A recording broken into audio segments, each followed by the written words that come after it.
ยกอ่ะเอาสิเสียเปรียบนะกินกันได้ดีเขาจะบอกมันจะเปื่อยเพราะเป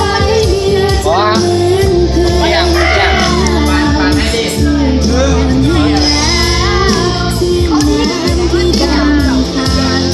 ลยแม่ถ้าพ่อจะเด็กหนาวเขาเปิดพัดลมแม่เปิดพัดลมเขามีเส้นเฮ้เจ๊แพ้เจ๊แพ้วาดก็ได้เขาลงเขาหนาว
ขอที่ตาแบบเป็นความทรงจำจังไงพอมีสุดขาดเลยอย่าว่าจะเสียสตินะวันนี้คนเดิน